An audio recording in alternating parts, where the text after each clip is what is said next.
Are you a dreamer? Some of us may say, not really. When I wake up in the morning, I don't really remember any of my dreams. Others may respond, oh yeah, I have some crazy dreams at night. Or you might say, yeah, I'm a dreamer. I have this vision for my life or my family or my company of what we might be someday. I've got all sorts of hopes and dreams for the future. I'm a dreamer. Well, in the Bible, sometimes these two ways of thinking about a dream come together. The dream that a person has at night while asleep is also a vision for the future given to them by God. And we see that with Joseph. Joseph is a dreamer. When we first meet him, he is 17 years old, and he is sharing with his older brothers this dream that he's had about sheaves of wheat bowing down. Now, they're obviously not too keen on this.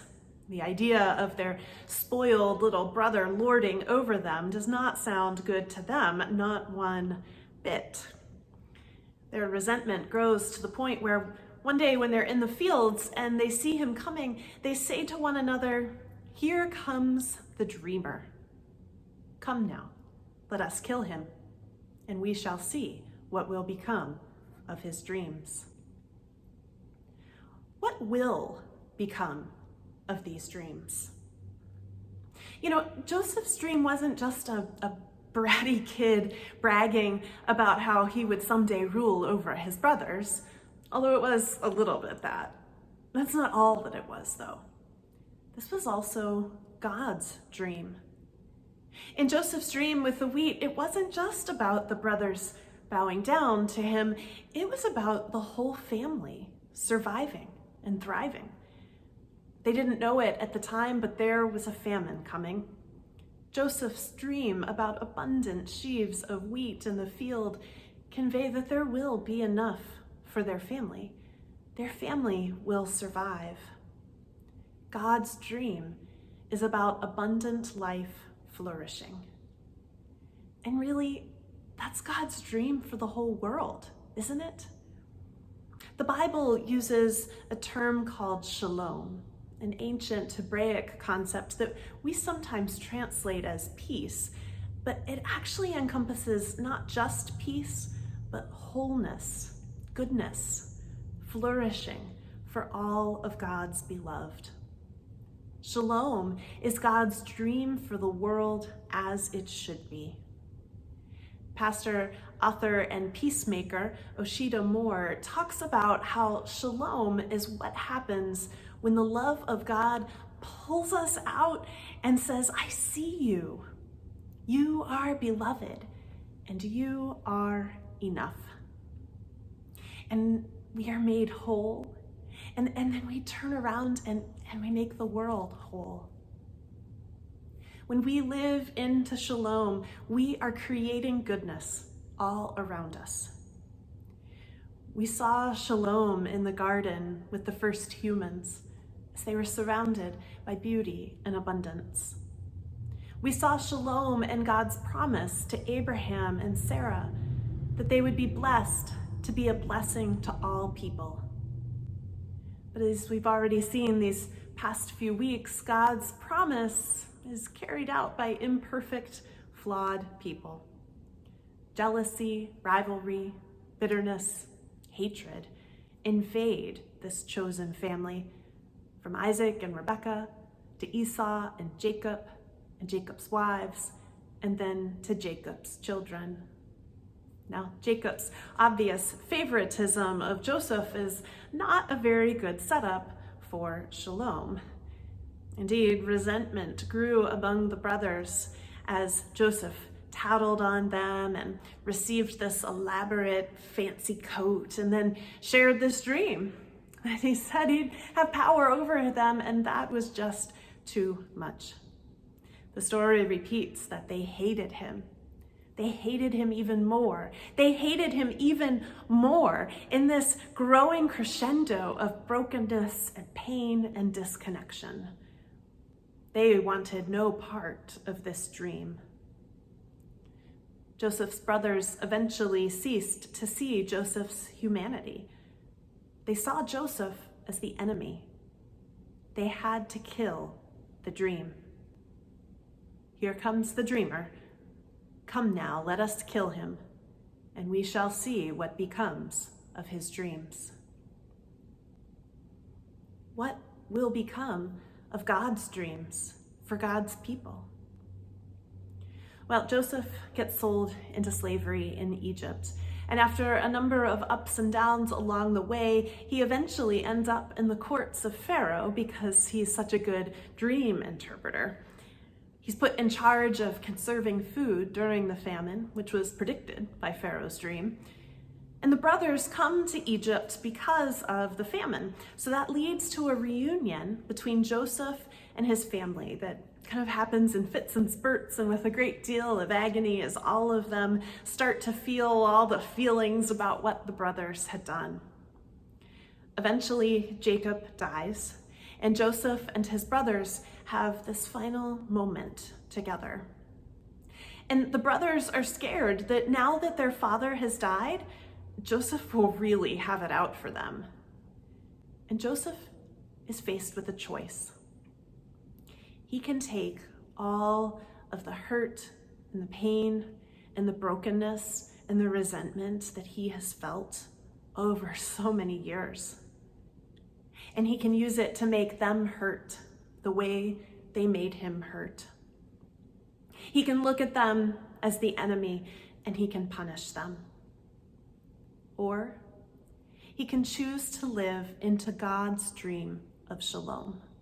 He can look at them and say, I see you, and you are beloved, and you are enough. And together, they can all be made whole and then turn around and together work to make the world whole. And Joseph, as he's in this moment of decision, he realizes that God has been at work accomplishing this dream in his life. God has used Joseph a number of times to preserve a numerous people. God has brought about the flourishing of all God's beloved people. And if Joseph turns toward hatred now, well, that would be killing the dream. So he chooses not to see his brothers as enemies, but instead to see them as God's beloved.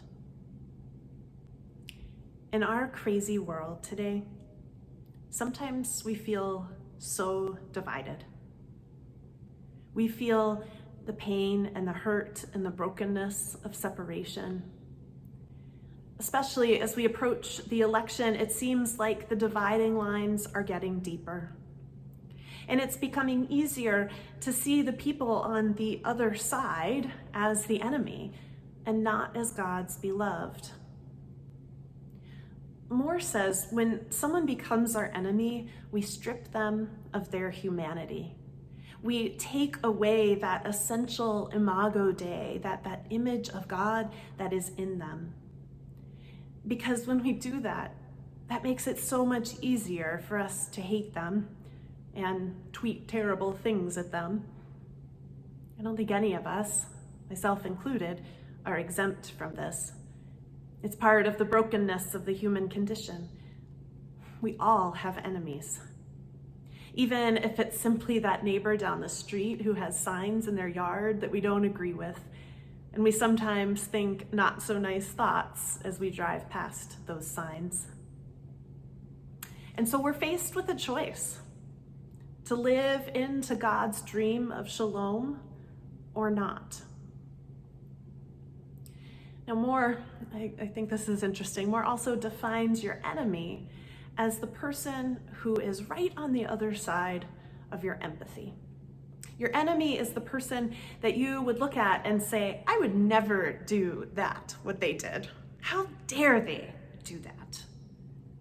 They are right on the other side of your empathy.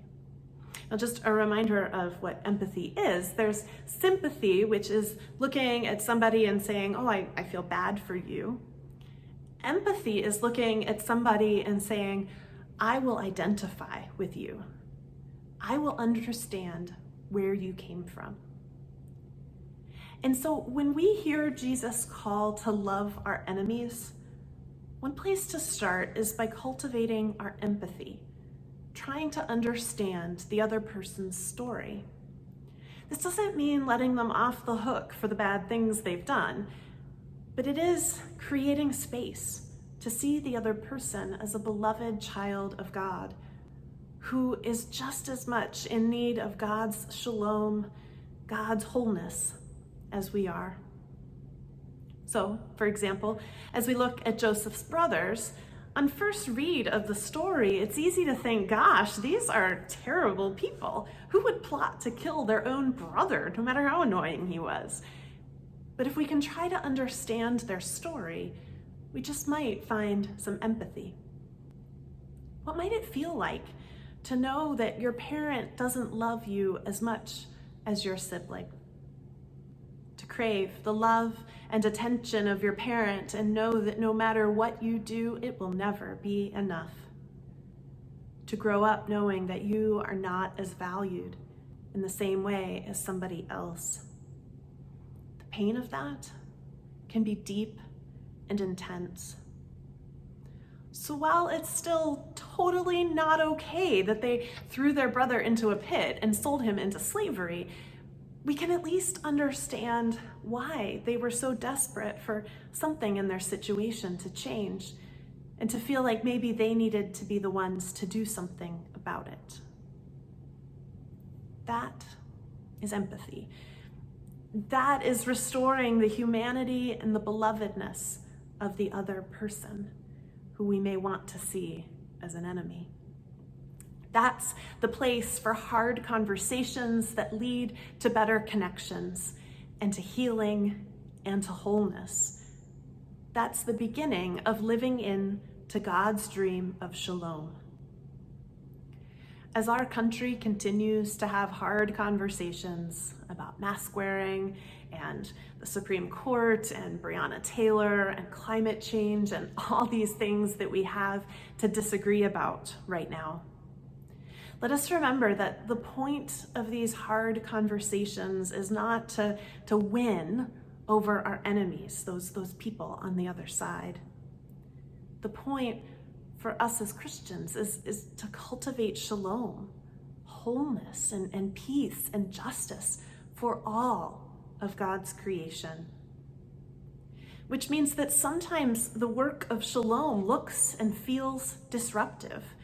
Sometimes it means it's going to require us to go beyond and outside of ourselves and our needs and truly listen to the voices of those who are suffering and engage those stories with empathy and remember that God's dream is for wholeness and goodness and flourishing for all of God's beloved people.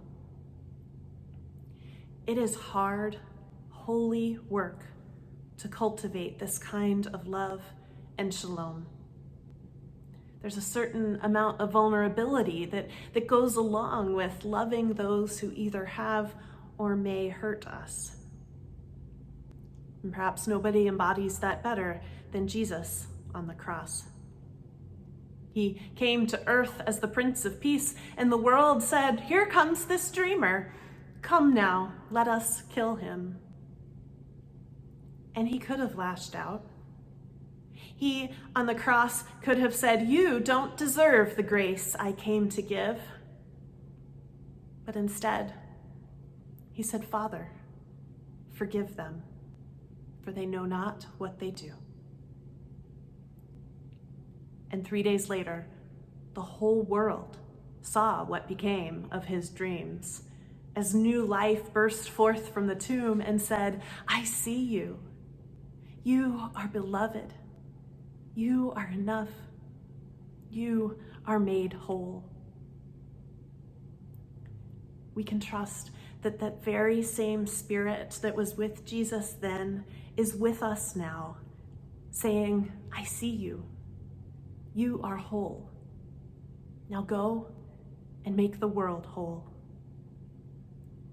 Together, let us see what becomes of God's dreams.